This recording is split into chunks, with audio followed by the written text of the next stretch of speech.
નમસ્કાર. સ્ટેજ પર બેઠેલા મહાનુભાવો અને આપ સૌ. રશ્મિનભાઈ છેલ્લા 5 વર્ષથી મારી જોડે છે અને દિવસમાં 5 કલાકે અમારી સાથે જ હોય. પારખા પુસ્તક જ્યારે લખતા હતા ને ત્યારે ઘણી વખત આકુળ વ્યાકુળ હોય, આવીને મારી જોડે બેસે તો દિનેશભાઈ આજે મને નવલે સુવા ના દીધું. આ એક વસ્તુ જુઓ તમે, લેખકની એક વસ્તુ જુઓ તમે. દિનેશભાઈ આજે દરજીએ આમ થયું. માણસ રાત્રે 1:30 વાગે 1 વાગે ઊભા થઈ અને પોતે પોતાની કલમ લખતા હોય ત્યારે આ નવલકથાનું સર્જન થાય. ગમે ત્યારે એમના જે પાત્રો છે ને એમને ઢંઢોળે. રાતે 3 વાગે 4 વાગે આ માણસ રાતે 3 4 વાગે, સવારે ભરોડે 5 વાગે ઉઠી જાય. મને કે દિનેશભાઈ આજે સવારે 4 વાગે ઉઠીને મારે લખવાનું મને ઢંઢોળે કે ના તું લખ, ઊભો થા. એટલે આ નવલકથા જે પારખા છે ને એ પારખા તમારા આગળ એમણે નથી આવ્યા. એ માણસ એના પાત્રો એને છંછેડાય કે ઉઠ ભાઈ મને લખ. એ આ એક બહુ મોટી વસ્તુ છે અને આપણી સમાજને નવલકથાઓ એમ નથી આપતી. આજે કનુભાઈ સાહેબ છે કે મણિકર સુથાર છે કે ભાઈ આ ધર્માભી છે, આ કથાઓ એમને નથી લખાતી. એમના મગજના એમને સુવા નથી દેતી. એમની પેન ઓટોમેટિક એમને ચાલવા માટે પ્રેરાય છે. બરોબર? એટલે આ વસ્તુ એવી છે. બીજી વસ્તુ ખાસ કહેવાની કે રશ્મિનભાઈ છે પોતે તો નવલકથાકાર, એમના દાદા ઉપર આખું પુસ્તક લખ્યું છે હીરો કુંભાર. અને સાથે સાથે આ બીજી પણ નવલકથા પારખા તમે આગળ સમક્ષ મૂકી છે. અને તમે જુઓ તો ખરો આ વિધિના લેખ કેવા છે કે જ્યારે નવલકથાકાર હોય અને એમના એક સોશિયલ મીડિયાના અસરથી, સોશિયલ મીડિયાના એક વાર્તાજીતથી તમને વૈશાલી બેન જો એમને મળ્યા હોય બી ચિત્રકાર, એક કથાકાર હોય, આ નવલકથાકાર હોય, એક ચિત્રકાર હોય, આ કેવું જોડવું ક્યાંથી બનાવી મૂકી હોય. એટલે આ એક મોટી કુદરત જોડે પણ એક મોટી ઘટનાઓ આવી બનતી હોય છે. તમે પારખા પુસ્તક વાંચો, ઘણી વખત આ અમુક એમના જે રાત્રે વિચારો આવતા હોય ને, રાતે 1:30 વાગે અને લખતા હોય તો મારી જોડે આવે, ઓફિસ બેઠા હોય ત્યારે મને કે દિનેશભાઈ આજે આ ઘટનાથી અને મારા આગળ વર્ણવે કે આ વસ્તુ જો આ થઈ ગઈ. આ પુસ્તકની અંદર મેં આખું વાંચ્યું નથી પણ એ મારી જોડે આવી બેસે અને અમે એની ચર્ચા કરીએ. દિનેશભાઈ આજે જુઓ આ ટોપિક લખ્યો અને એની અંદર એમણે આપણી જે 3 ઋતુઓ તો ખરી જ પણ બીજી 3 ઋતુ ટોટલ 6 ઋતુનું વર્ણન અંદર કરેલું છે. એટલે દરેકને ખાસ વિનંતી કે આ પુસ્તક તમે વાંચો. અને વૈશાલીબેનને અને રશ્મિભાઈ આ જે એમની પ્રગતિ છે એમાં થોડા આગળ વધે, હજુ પણ આગળ વધો ને એ મારી શુભેચ્છા અને આશીર્વાદ. Thank you.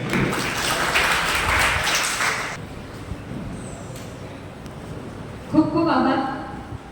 હવે જે પુસ્તકો જેમણે લખી છે એવા લેખક, હું ચોક્કસપણે કહીશ કે એક માતાના માટે જેટલો આનંદ પોતાના દીકરાના જન્મ આપતી વખતે હોય ને એટલો જ ઉત્સાહ એક લેખકનો તેના પુસ્તકનો હોય છે.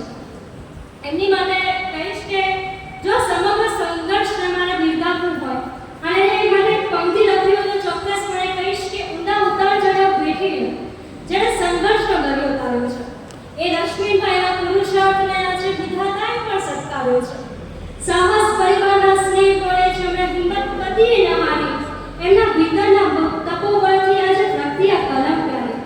હીરો કુંભારની માટીમાંથી જેમણે સંસ્કારોનું સર્જન કર્યું ને બાળખાની કસોટીમાંથી પસાર થઈ જેમણે અમૃત પીધું, પરસેવાના અક્ષર લઈને જેમણે આ પુસ્તકોના પાના શણગાર્યા, એ લેખકના અથાગ પરિશ્રમને આજે જગતે આશીર્વાદથી વધાવ્યા. આજે આવા લેખકને આપણા વચ્ચે એમની વાણી કહેવા માટે હું આમંત્રિત કરી છું તો તમે જોરદાર તાળીઓથી એમને વધાવો. તમારી તાળીઓ મૂકવી ના જોઈએ. મંચસ્થ રહેવાનું મારી એક જ હાકલથી અહીંયા હાજર થનાર બધા જ મંચસ્થ મહેમાનોનો હૃદયપૂર્વક આભાર માનું છું. અને મારા પરિવારજનો, મારા મિત્રો અને માતાઓ, વડીલોનો પણ હું આભાર માનું છું કે મારી એક જ હાકલથી તમે અહીંયા હાજર થયા છો.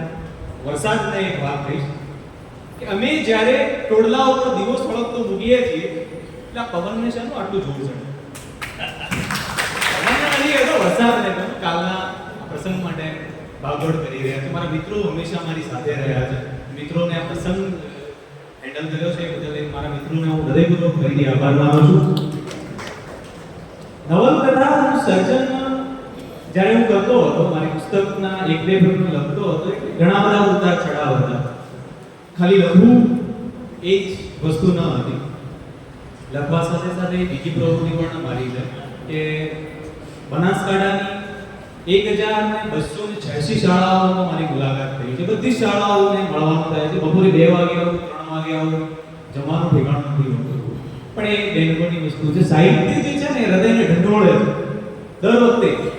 દર વખતે એવું થાય કે લાવ બે પાના લખી દઉં. પણ ક્યારે? જ્યારે આ મંચસ્થ મહેમાનોની કૃતિ વાંચવા મળે છે ને ત્યારે. દર વખતે એક નવલકથા વાંચીને એક ફકરો લખાય છે. માત્ર એક જ ફકરો. એના પહેલા કશું જ નથી લખાતું.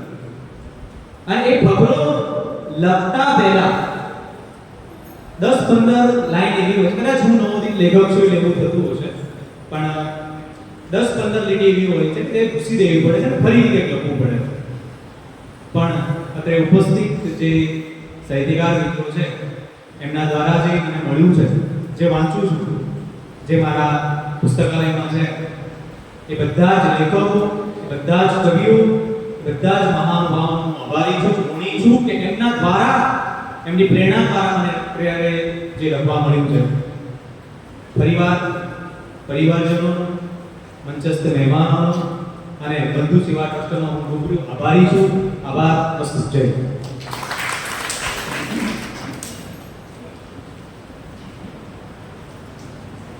ખૂબ ખૂબ આભાર. અંતે એક જ વસ્તુ કહીશ કે લેખક જ્યારે સફળ થાય ને ત્યારે એની પાછળ એનો આખો પરિવાર ઊભો હોય છે, અને કદાચ રશ્મિભાઈની પાછળ પણ એનો આખો પરિવાર ઊભો છે. અને અંતે જ કે રશ્મિભાઈના કાકા શ્રી વિનોદભાઈ આચાર્ય અહીં ઉપસ્થિત તમામ મિત્રો, સ્નેહીઓ અને સાહિત્યકારનો હૃદયપૂર્વક આભાર માનવા માટે મંચ પર વધારી રહ્યા છે. તો તમારા આ તાળીઓનો ધમધમાટ કરીને આજે વિનોદભાઈને આપણે આદરણીય અધ્યક્ષ શ્રી કનુભાઈ આચાર્ય સાહેબ, હિદાયતભાઈ પરમાર સાહેબ, ધર્માભાઈ શ્રીમણ સાહેબ, ભાનુભાઈ ત્રિવેદી સાહેબ, મણિભાઈ સુધાર સાહેબ તથા દિનેશભાઈ મકવાણા સાહેબ, અહેમદભાઈ આડા સાહેબ, લક્ષ્મીબેન, હરિભાઈ, રતિલાલ, પ્રવીણભાઈ તથા અમારે આમંત્રણને માન આપી આવેલા સર્વે મહેમાનો, ભાઈઓ, બહેનો, આજનો આ પ્રસંગ પુસ્તક વિમોચન તથા ચિત્ર પ્રદર્શન જે કાર્યક્રમનો આપ પધાર્યા છો એ બદલ હું તમારો ખૂબ ખૂબ આભારી છું. અધ્યક્ષશ્રીએ જે પ્રેરણા આપી છે આજના પ્રોગ્રામથી એ બદલ એમનો પણ હું ખૂબ ખૂબ ઋણી છું. રશ્મિને અભિનંદન તથા આભાર કે જેને પુસ્તક દ્વારા પોતાની કલમ દ્વારા એક સારું પુસ્તક અહીંયા ઉપસ્થિત કર્યું છે. તથા વૈશાલીનો ખૂબ ખૂબ આભાર કે એને એની કલા દ્વારા જે એના વિચારોથી જે રંગોને સ્વરૂપ આપ્યું છે એ બદલ એના ચિત્રો સૌના હૃદયને સ્પર્શે અને અહીંયા સૌને પ્રેરણા આપે તેવી શુભકામનાઓ તથા પ્રત્યક્ષ અને પરોક્ષ રીતે અહીંયા જે અમને સહયોગ અને સહકાર આપ્યો છે એ મારા પરિવાર વતી હું સૌનો આભાર વ્યક્ત કરું છું. ભારત માતા કી જય.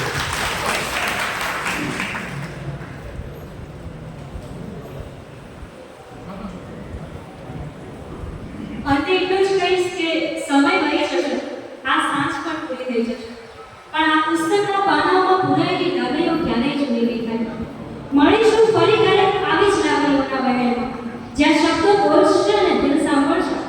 યાદોનો આ દીવો આમ જ પ્રજ્વલિત રાખજો જ્યાં સુધી ફરી કોઈ નવી સાંજ આપણને ભેગા ના કરે.